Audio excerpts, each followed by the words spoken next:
Welcome to the IT Rockstars podcast. Our mission is to transform the way you grow your technology business. Mr. Miller, how are you?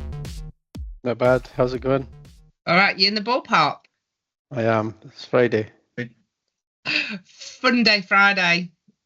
Yeah.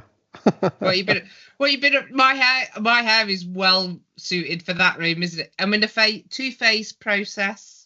So apologies, but I could actually pass for Bozo the Clown to jump in the beans and the balls and the bouncy pit. Okay. Are you getting like your hair colored?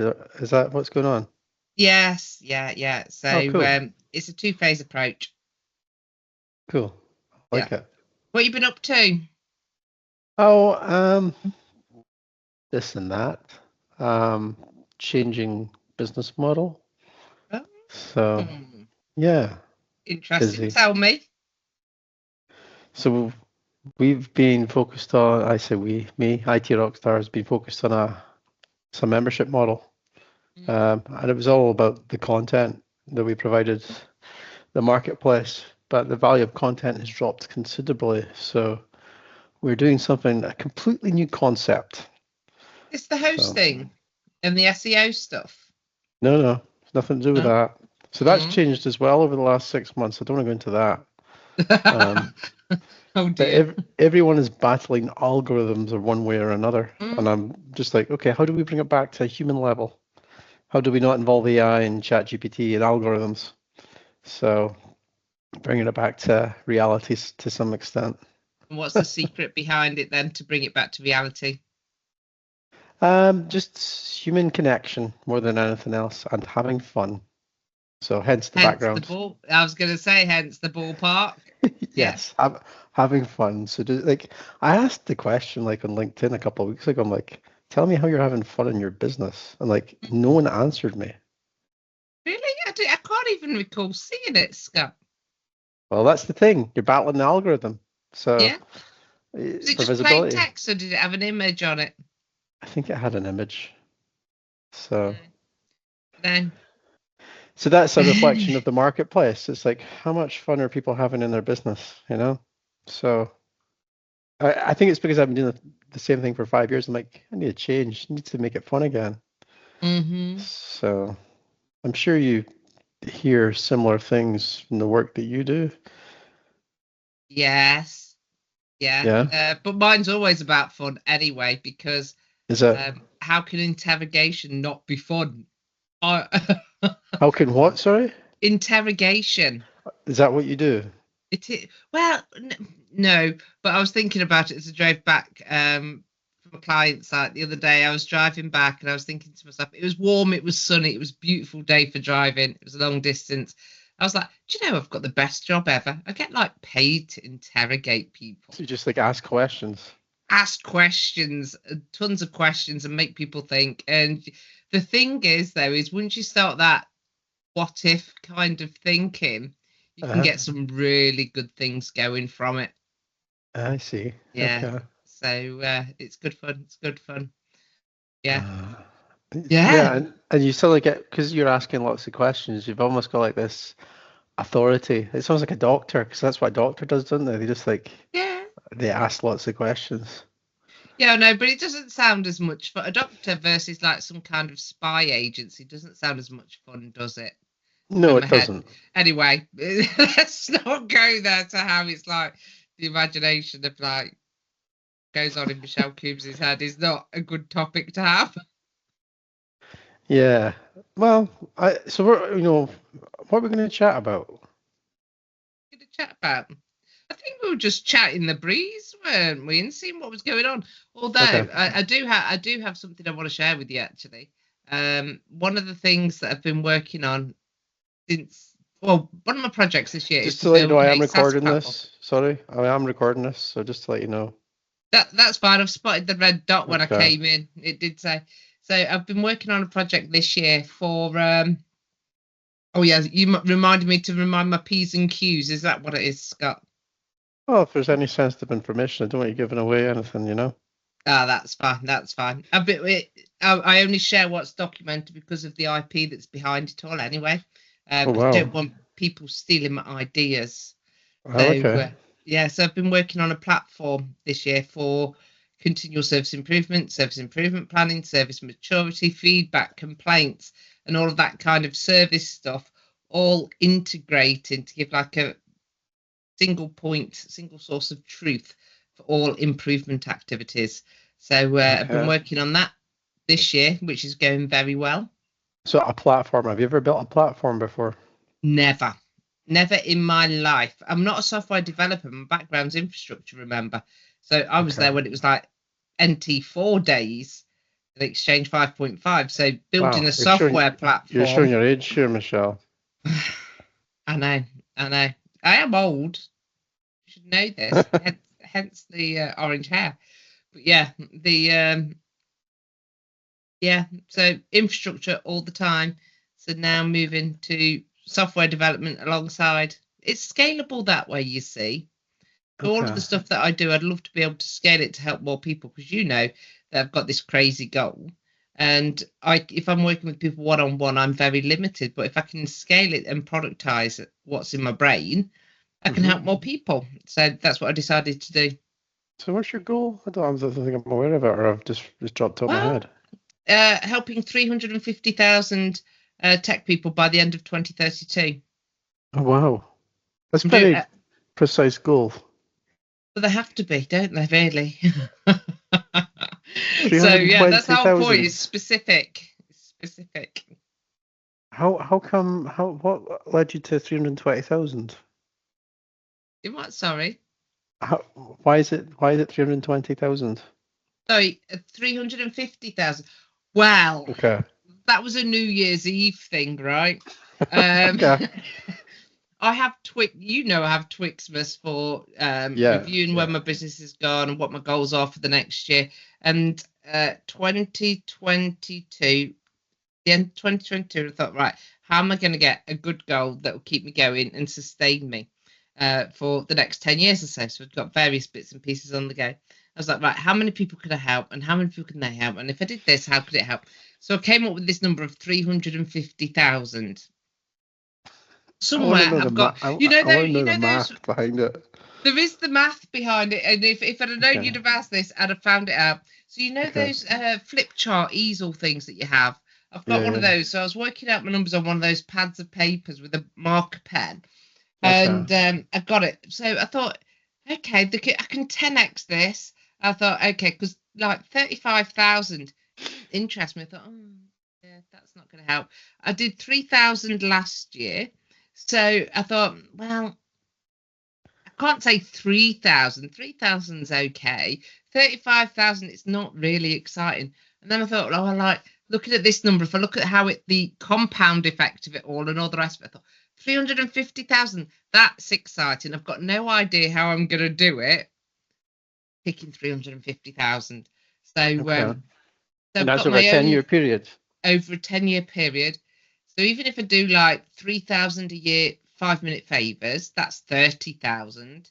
And I thought, but how can I scale that? And then obviously when I had the app idea, I thought that will help me scale to the 350,000. Is the app, you said it's a platform, is it an app on a device? No, it's going to be a desktop browser screen, because it'll have dashboards. Cool. It's going to have action plans. It's going to have all sorts in there. It's going to be very fascinating. So there's like, I'm kind of aware of what you do, like interrogate people. I love that. I had someone else on the show a year and a half, 2 years ago. She works for a company called Life Cycle Insights, and they do things like, it's like customer success and QBRs for MSPs. Is it similar to that? I think they have a platform. No, it's a little different. So if you think about continual service improvement, it's about people, process, technology. You know that I'm always banging on the drum about it also needs to include leadership to make sure that you've got the vision and the drive to get to where you're going, and also customer. So I include those two pillars in that. Okay. So it's more encompassing. Yeah. And it will cover everything from like high level, from your leadership, mission, vision, values, all the way down to like ITIL and ISO 20000 kind of audits on your service teams.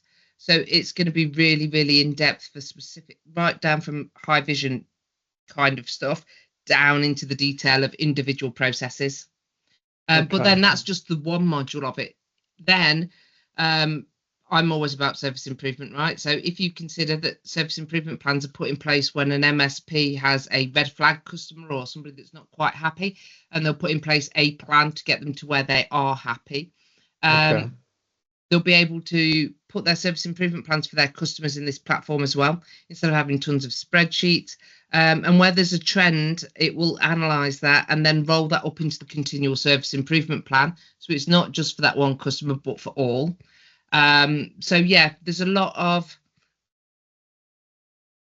what's the word I'm looking for? It's not integration, because that will be later on. I want it to integrate into PSA's kind of tools.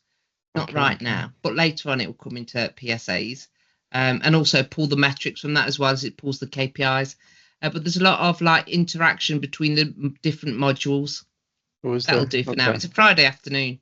Yeah. So like, a red flag customer. I've never heard that term before. Like everyone knows it. Everyone knows what it is.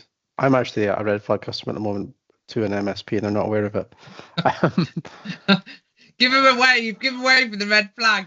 Yeah. And I'm wondering, like, what type of things should an MSP be doing to like turn that red flag into another colored flag?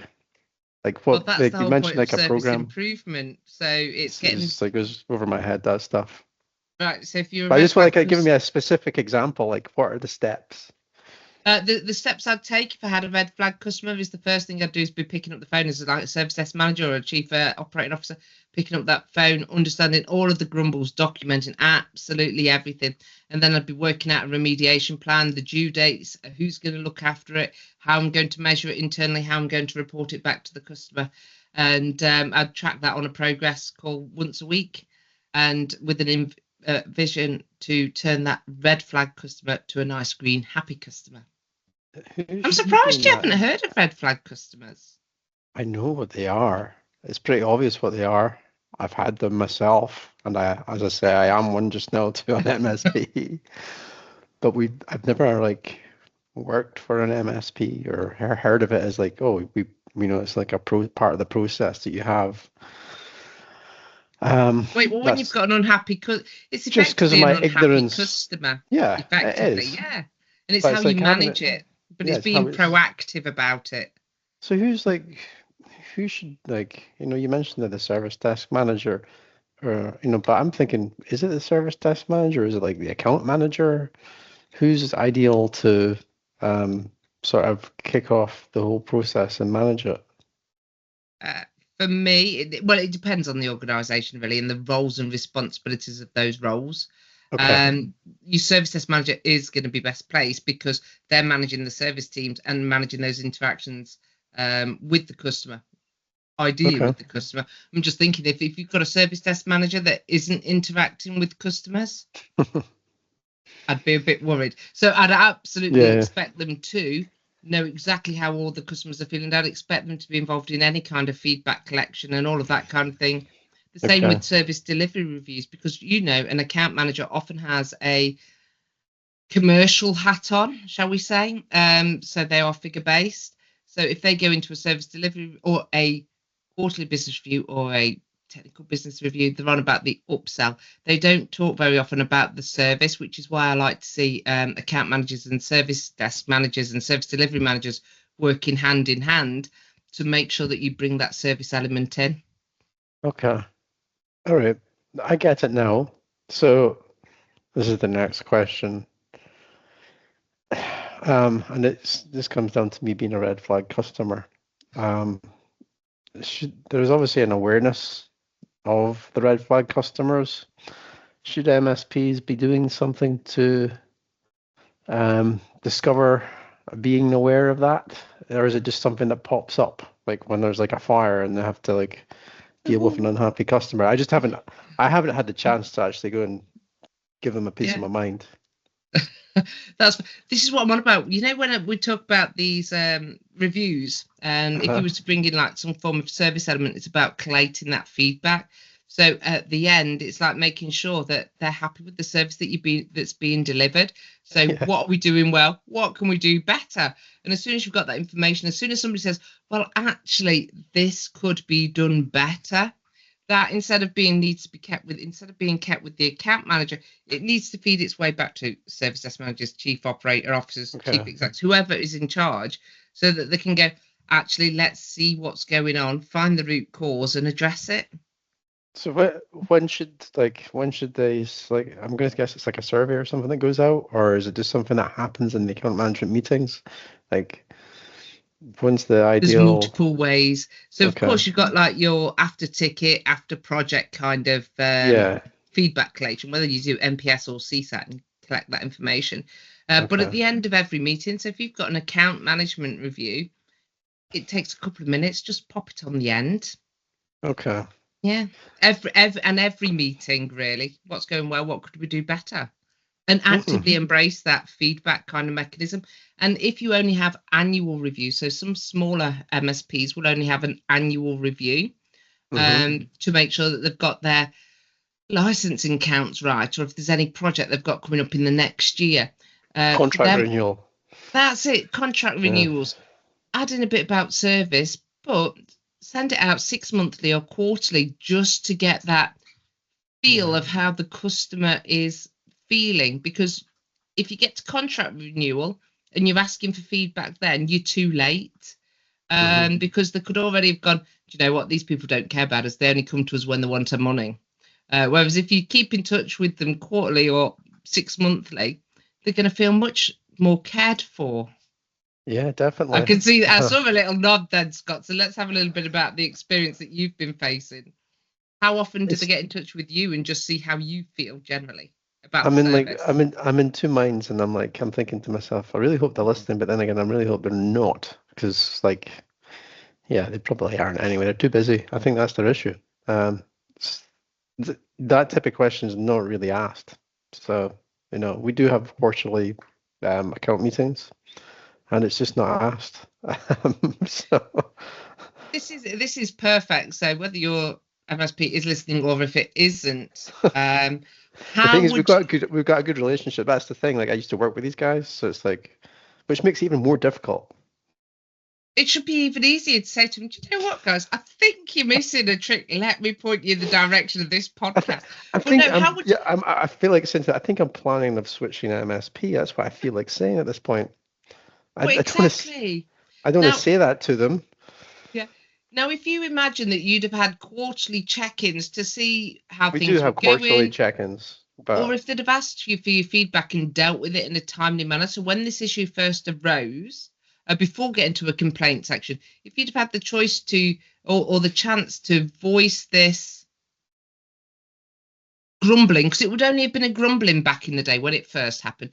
How do you think, if it had been dealt with, how do you think you'd be feeling now? I'd be fine. This is fairly recent. Like, they've been doing work for us for a while now. And we had a piece of project work. We don't actually do a lot of project work with them at all. And they're like, okay, we're going to come in this date. We put it in the planner. And they didn't come in that date. And I waited to the afternoon. And I was like, are you guys, I guess you guys forgot. We'll see you next Wednesday. So that really started things off here. Beating expectations. Yeah. Yeah. Because I knew for a fact if I'd reminded them at 10 o'clock in the morning, I thought you guys were coming in. I knew oh yeah, we're just coming in. We're a little bit late. But I was like, I'm going to wait till the afternoon before I remind them to see if they've messed up. And they had. So that's one in a series of things that are now happening, because this is actually an ongoing issue. So anyway, this is not the place to go into this detail. No, but if that scenario would have happened and then you said there was a series, as soon as there was 2 or 3, because there are all these issues, and if you was internal to the MSP, I don't know the structure, so I'm going to make one up. If you've got a CEO, service desk manager, account managers, and service desk team leaders and your staff, right? once a month, is that the internal teams are reporting up as to what is happening on the service desk, because your chief operating officer is looking after service, it's looking after projects and various other aspects, right? So if they roll up that they've got a customer that's raising 2 or 3 issues, chief officer, chief exec are going to be all over it, making sure everything's okay, so that they're settled back down, ready for contract renewal in 6 months, 12 months, or whenever. So yeah, they're missing a trick, because they've set expectations, not met them, and that is horrendous. I like nice, clear set expectations. Do what you're going to do as well. There's that whole thing, do what you say you're going to do. Yeah, I can feel myself shuddering inside. This podcast is sponsored by MSP Games. Are you looking to grow your IT or cyber services business? Want to discover the newest, most fun way to generate high-quality leads for your technology business? Visit msp.games and join our next game. Learn, connect, and discover how you can grow your IT business and have fun at the same time. msp.games. Join the fun. All right. So yeah, that's me kind of offloaded now onto someone else, which is good. You'll feel now. On Monday, I can see this call coming in saying, "Right, this is what we need to do. Let's get it sorted." Nah, no one listens to this, so we're fine.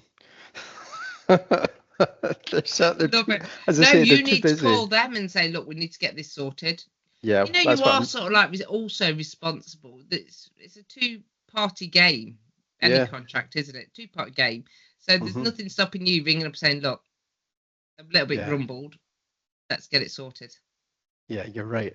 Well, I'm definitely doing that on Monday, so I will be giving them a shout. Yeah. Okay. What else are we going to talk about, Michelle? What else are we going to talk about? Oh, crikey, I don't know. What else can we talk about? I bet there's tons of stuff. Tons of stuff. Well, there isn't. You told me in the form, you're like, I don't need a grilling. So I was like, oh, okay, because like I was. Oh no, because you see, I like the general conversation ones, because otherwise you get short, sharp answers. You just get a specific answer to the question. Whereas conversational style, you just flow much easier. So I didn't want to be grilled, because then you'd have got like 3-word answers to all, and it'd have been very uncomfortable. I do like to tend to I like to ask difficult questions on purpose. I don't mind a good difficult question. But... Okay, so I'll give you one. And so I used to be on your newsletter. You did. And this is coming from a marketing perspective. I'm like, you should always be in touch with your audience. I'm so glad you've just said this question. Yeah, I do like asking these questions. You know what I'm going to say? I put you back on my mailing list, because I've literally just restarted it. I sent the first one back out a few weeks ago. Oh, from my perspective, I've always been on it. I never left. Yeah, I never left. Oh, you might be the one that's just called Scott. I'm not sharing the email address on this, but it's an unusual one. It's an old one I used to run a company back in 2006. AB or something. AB1 Then Computers. I've got it. You're there. It started last month. So did you not read it? The question is, why did you stop running the newsletter? Because I got a bit busy, and it didn't seem as important. So that and the blog stopped. And then I changed my website, and then I never put my blog post back on. And I like to share educational content. I don't use newsletters for pitching, as you know, because you're a recipient of it. So past couple of months, I was like, right, I've got to restart my marketing content, my blogs. It's got to be redone. I've got to start emailing back out. I've got people from a marketing perspective. You would chuckle at this. So I didn't set up to go into marketing and sales, as most small business owners don't, right? So when I pulled together my list, I put everybody in my CRM, from nobody all the way through to all my LinkedIn contacts. I was like, right, this is unmanageable. I wasn't mailing to them, to be clear. They were just in my CRM. Then I took them all out. then I gave up on it all. Okay. And then I thought, right, I've got to get more structured now, because I can't take over the world if Yeah, I'm not structured. 35,000. Yeah. Have you got 35,000 people in your CRM? No, we're not even 35,000. I'm not even. I don't think I've even got like 3,000 people in my CRM, because I deleted it all and then restarted, and then deleted it and then restarted it again.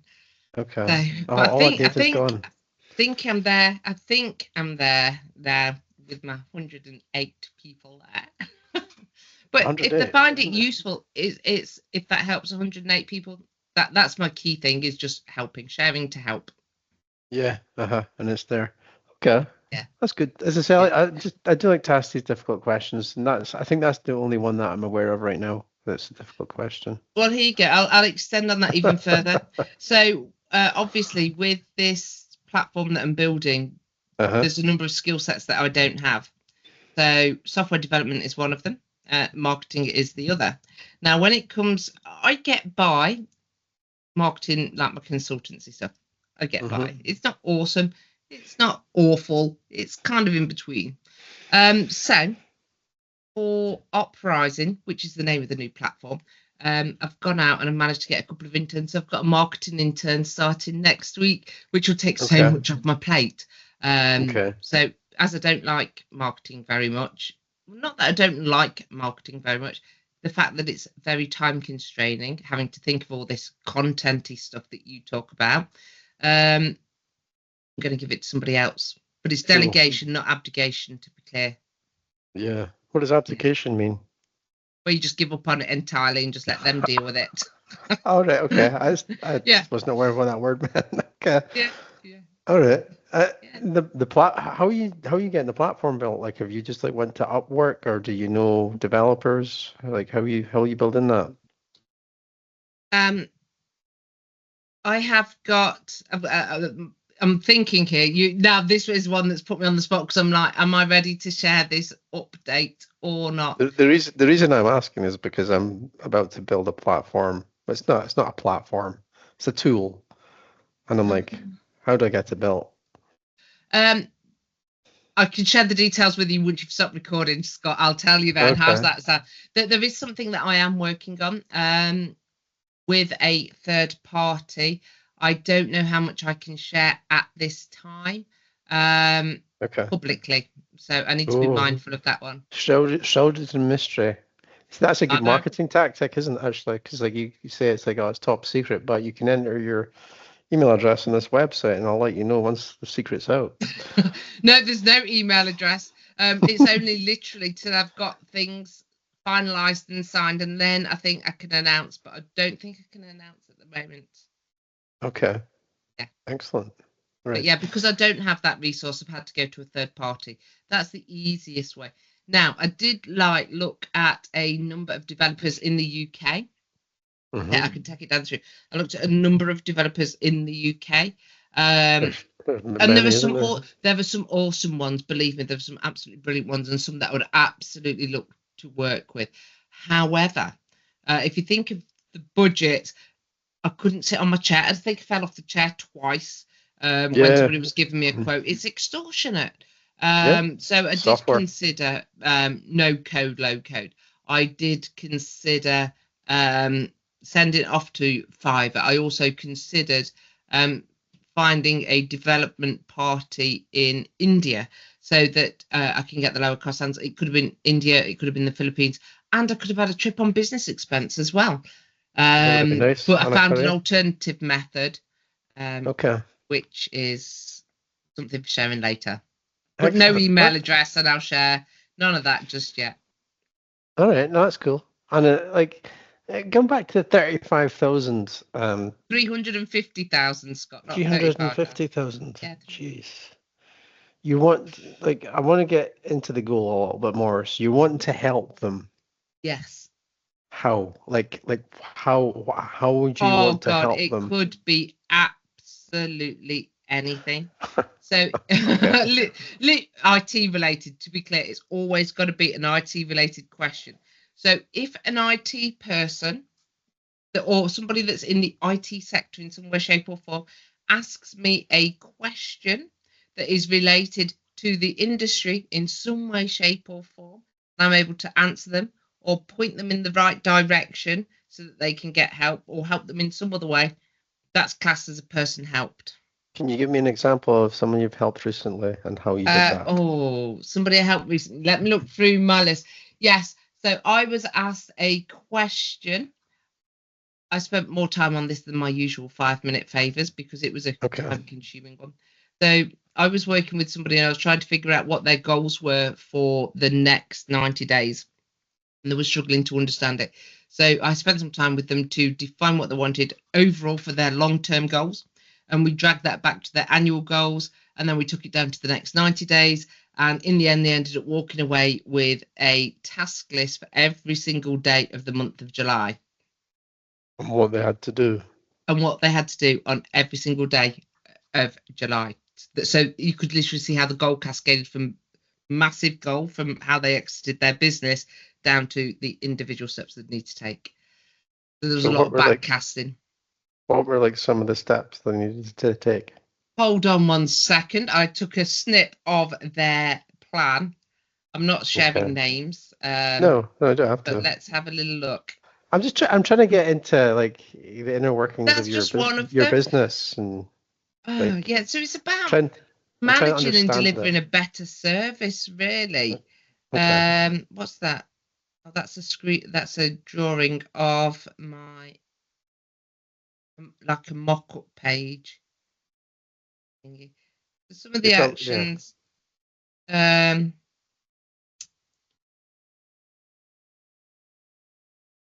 some of it.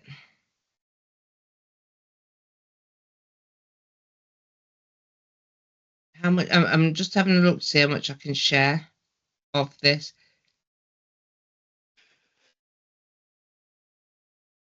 Right, how can I roll this up?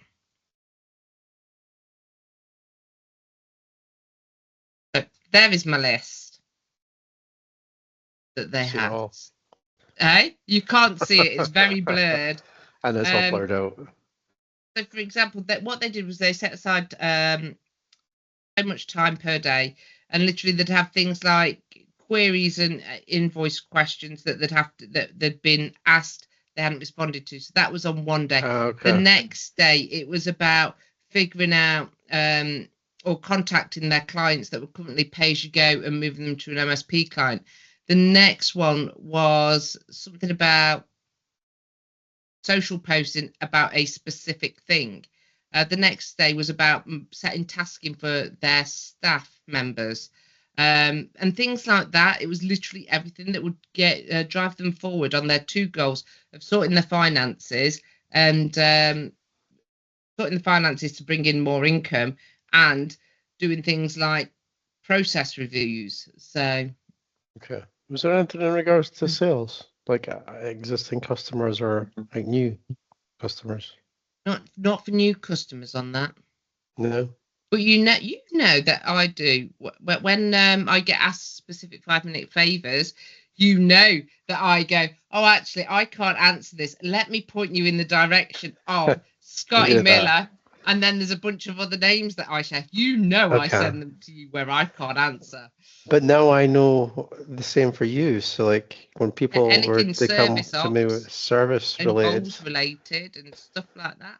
So it's like, Scott, you've got a terrible service. So I'll go, well, you should go and speak to Michelle. You'll get much better service there.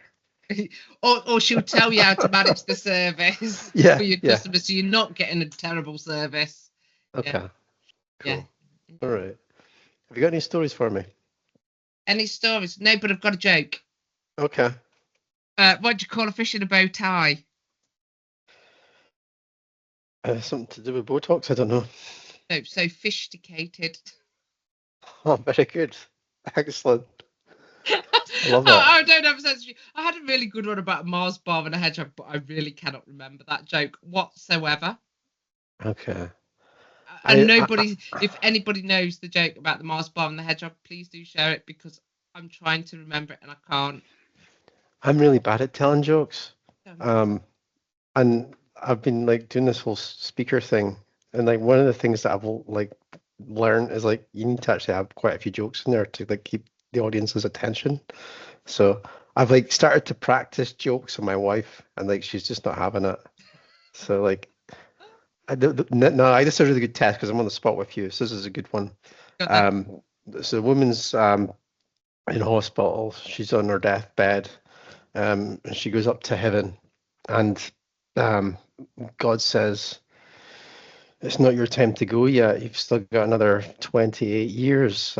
Just go back. You're fine." So she wakes up from her hospital bed, and she realizes, "Oh, I've got another 28 years to go here. What am I going to do? I'm going to go and get some liposuction, a facelift. I'm going to get my hair all done, the boob job, all of that stuff." Anyway, she gets all this work done, and she walks out of the hospital, and she gets run over by an ambulance and killed. And anyway, she gets backed up to heaven. She's really pissed off with God. And she says, "God, I thought you told me I had 28 years left." And he's like, "Well, I didn't recognize you. Sorry." So that's the joke. You laugh. That's good. I like it. I have a weird sense of humour. So remember, I've got a granddad with the prosthetic leg. So since he chopped his leg off with a lawnmower, so I'll often talk about Granddad Peg Leg. And I actually call him Granddad Peg Leg because he's got a prosthetic leg, and people just think that's just wrong. I kind of like it. Yeah. Sometimes it gets called peggers for sure. Peggers. Okay. Yeah. All right. I think we should end it there, Michelle. I think we should. We'll end it in a high. Yeah. How can people get in touch with you? LinkedIn. Find me on LinkedIn. Okay. It's just /Michelle-Coombs or michelle@thetechleader.net. All right, Michelle. Well, thank you for being on the show. Thank you for having me. Really appreciate your time and the interrogation at the start. All right, I'm going to stop recording now so you can tell me all about your software person or people. There you go.